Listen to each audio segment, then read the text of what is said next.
Fearing the loss of his creation's souls, the god Menoth devised a cunning plan to convince humankind to willingly become his servants. In Caen, the land of spirits, he built a vast and breathtakingly beautiful city. All of the souls who would reach its gates would be welcomed inside to inhabit its streets and structures, and there, it had become an army beyond any conceived of by mortal minds. It was a city built to expand to accommodate all who could and would arrive across the vastness of time.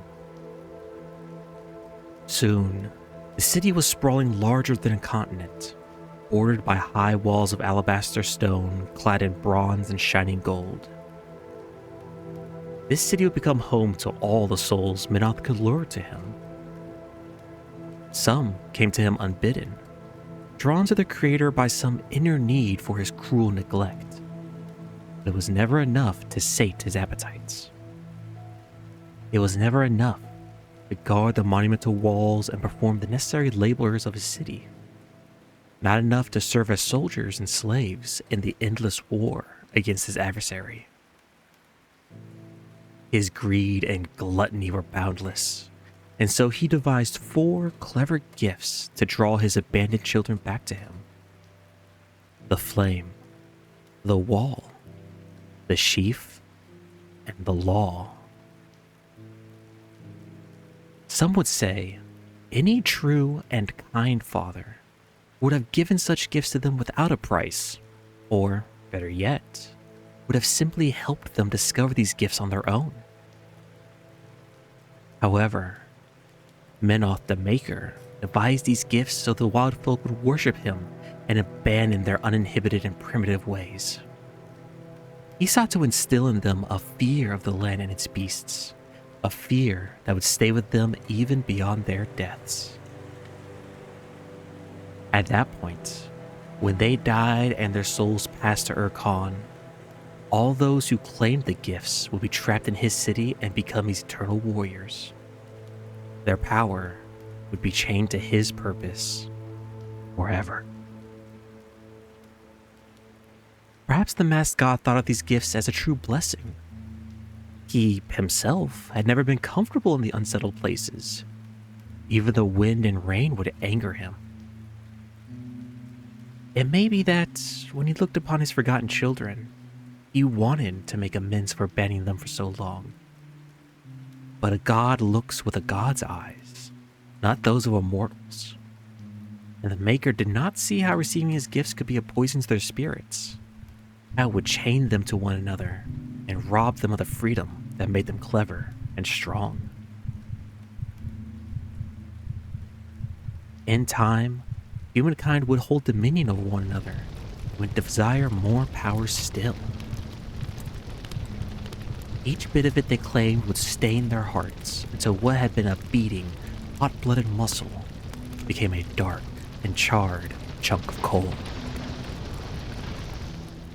Menoth offered his poison gifts, and many would claim them.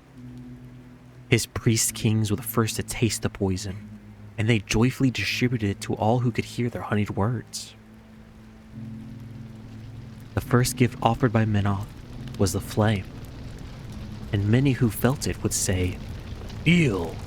Now the cold wind will not bite when we lie down to sleep, and the light will drive back the shadows, for in the shadows we see so many hungry things eager to taste our blood.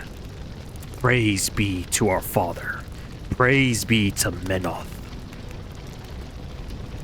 And so they took the gift and built fires to chase away the shadows of their imagination. They constructed hearths of stacked stones and cut down many trees to feed the flickering flames. They stopped wandering, for who would want to stray from the light, warmth, and comfort of the hearth? Those who took the flame soon forgot to see by star and moonlight, deepening their fear of the night. Next, Menoth gave to his children the wall, and they said, "Look, behind our walls we are safe from the wolves in the nighttime and safe from our neighbors in the day.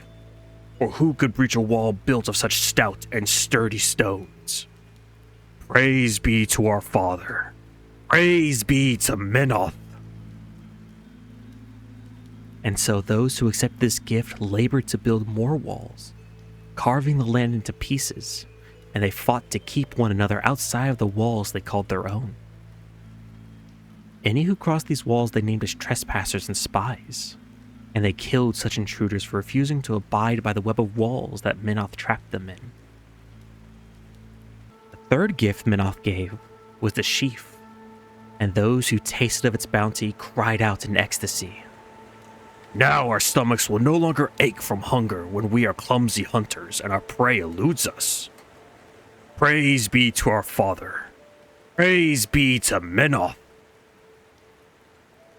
And so, some of the people plowed vast fields and sowed grain, which they ate until they were fat and lazy, learning to prefer even mealy bread to the flesh of beasts hunted honestly and freshly killed. Those who toiled in the field became reliant on those who bore spears to protect them, and so they became servants to the Lord with the most spears. The grain they harvested was taken from them, and thus links were added to the chain of slavery. Lastly, Minoth gave the gift of law to his people, and those who felt secure of it called out confidently, "Listen, now we no longer need to wonder if we are good or if we are evil, if we are wrong or if we are right, because Minoth has given us the law. We must only obey. Praise be to our father. Praise be to Minoth." Some among them learned the law, surrendering the need and the right to think for themselves. They came to see how much better they were than the others, how only cruel punishment could hope to bring the wicked back to the path of the righteous. Some cemented their authority over the rest, gaining the power to decide who would live behind which walls, who would be warmed by the fire, who would feast well on the sheaf, and who, by the law, would be made queens and kings above all others. And those held in the highest regard were the priest kings who spoke praises to Minoth, who took credit for the bounty given them.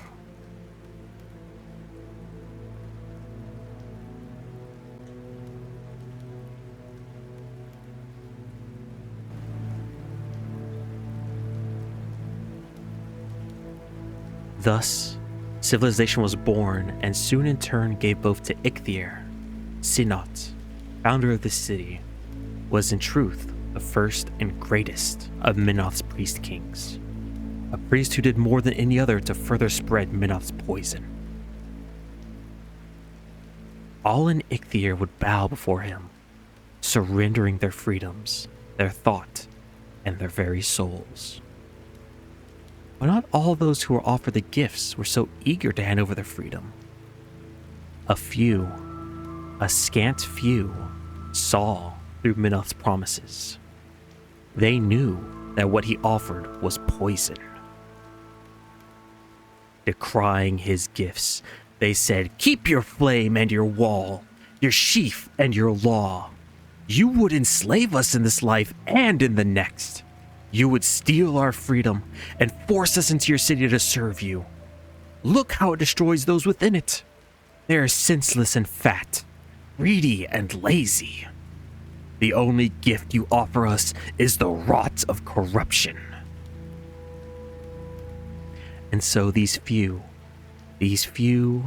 brave, free men and women spurned the gifts of their creator. The first to rebel was the child. Minoth's laws placed the parents above their children, and they were expected to devise and enforce petty rules about what was acceptable and what was forbidden, what could be done and what shouldn't be done. The child hated these laws because they prevented her from doing what she wanted for no good reason at all. The child chose to be defiant and would not obey. Her soul gleamed with the wild power of untamable innocence and the rage of youth. Her angry screams deafened any who would tell her what to do. So much so, they couldn't even hear their own thoughts. No wall or dictate could contain her. Never would she accept the slaver's chain. Next came the Wanderer. The walls the people built were made to keep others from wandering, keep them out of certain places. A road served as a different sort of limitation, dictating a set and finite path chosen by whoever laid its stones. The Wanderer did not accept such constraints on his freedom. An individual should be at liberty to walk wherever he pleases, so the Wanderer moved with no regard for these barriers, whether erected by mortal or God. He discovered he could blaze new and impossible paths that no other man could fathom, and when he dared follow them, he could journey to places beyond imagining, even into the otherwise intangible stuff of dreams. As Minoth's laws sapped others of their powers of imagination, one woman rejected the laws he wrote, defining what is and what isn't.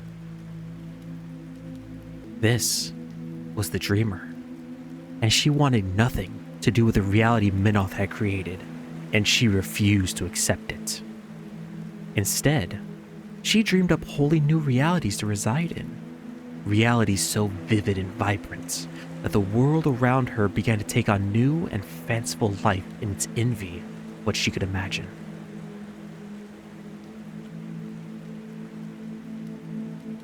All but last was a man who rejected not only Minoth's gifts and the society that came with them, but all other people and everything in the world as well.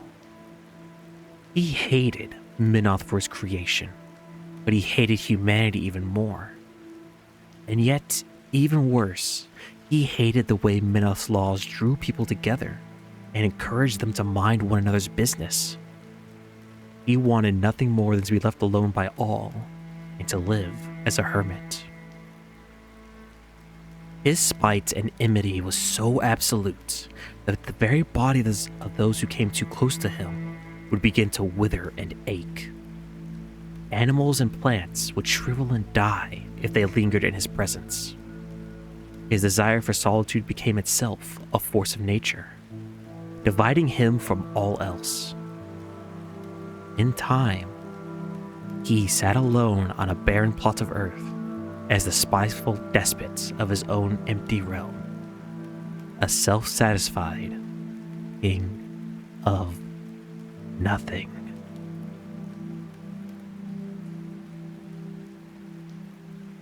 The defiance shown by these rebellious ones enraged Minoth. It was not just the rejection that galled him, but also how, in turning their backs on the Creator so irrevocably, they had discovered the greater power residing within their own individual souls. If others also discovered this, the God and everything he had wrought would be undone. His plan had been so clever, and his gifts devised so cunningly, but these petulant children had tossed them aside without a thought. Minoth desired a tool to drag these disobedient creations back to his worship. Failing that, however, he would intend to end their lives in a way so terrible that it would serve as a curse and warning to any others with the temerity to refuse him and his gifts. And so Minoth kindled the power within the most devout of those who had accepted his gifts and abided by his laws, and these were elevated as priests and kings among humankind. They struck out across the world, emerging from their cities to put to the torch all of the Creator's children who chose to act against him. The priest kings and champions of Minoth led their armies and cleaved through the savages beyond the wall.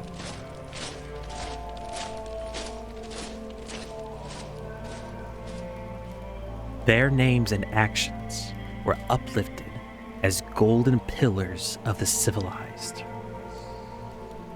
After the first King Synod rose Goldovat, Harovich, Thrash, Belkor, and Geth.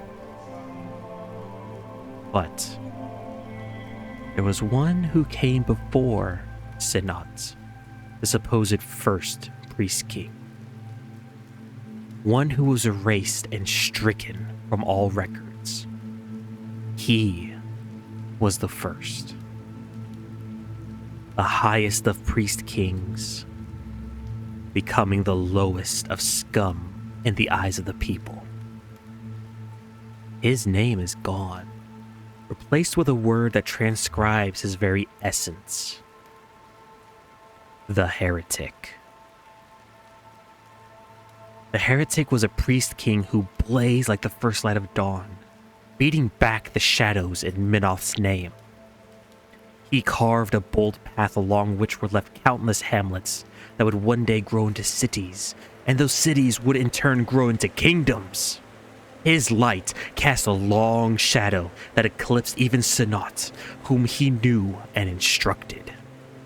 Indeed, much that is credited to Synod should be cast at the feet of the Heretic instead.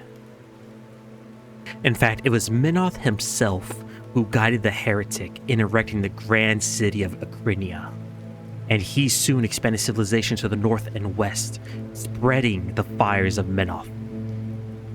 As his legend grew, however, the Heretic saw the divine for what it truly was. Looking at his own self-supremacy and all that he commanded, he realized all mortals have within them a touch of divine power. He learned that his might had not been bestowed upon him by Minoth, but rather that the god had simply kindled that which was already there. The Heretic knew himself to be singular and special, and he began to dream that beneath the mask worn by Minoth was a hidden face identical to his own. But in this revelation, he also saw the world as flawed and ill-made. Minoth's gifts were but a gilded cage meant to distract humanity from the truth that they were all enslaved in death. If he truly was the inheritor of power to rival Minoth's own, the Heretic knew he must reshape the world into a new form and shatter the chains. Most of all, he saw that Minoth was not just a god. Minoth did not punish the wicked, those who wielded his gifts like weapons against their neighbors, nor did he reward those who selflessly cared for others with no material benefits themselves.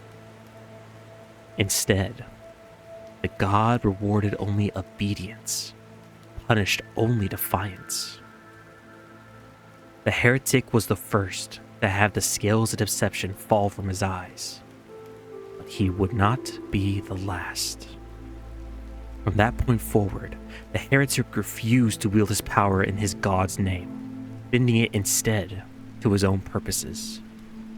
He would not remain Minoth's puppet, knowing himself to be his creator's equal, if not his superior. He harnessed his own divine might and stoked the spark of godhood within him to a roaring, encapsulating flame.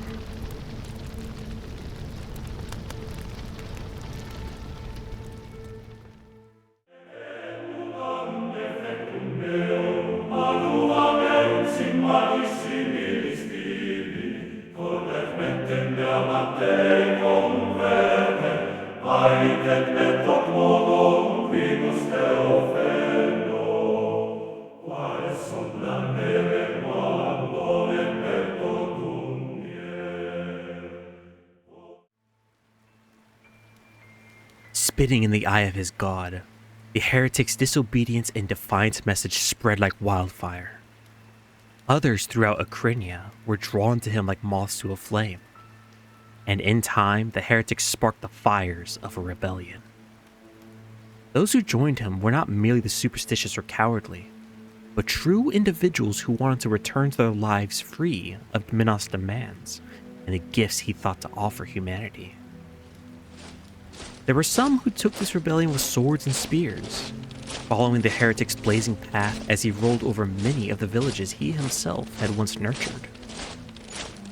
His army marched on the first city, Ichthier, ready to tear down the oppressive edifice Minoth had made. Two of the defiant ones, the child and the wanderer, joined the heretic as he prepared to destroy Minoth's bastion. The others, however, rebelled in their own ways.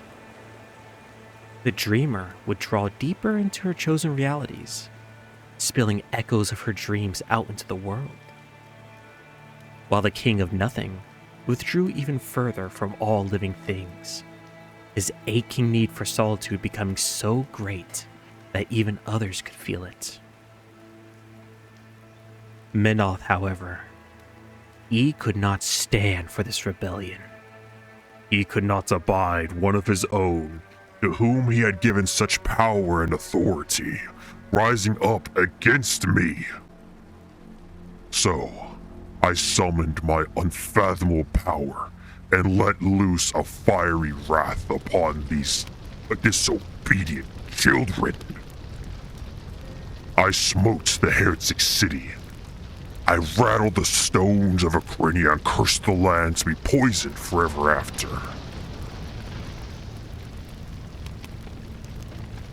The leaders of the heretics' armies he burned to ash, condemning their souls to wander helplessly through the rubble of their city.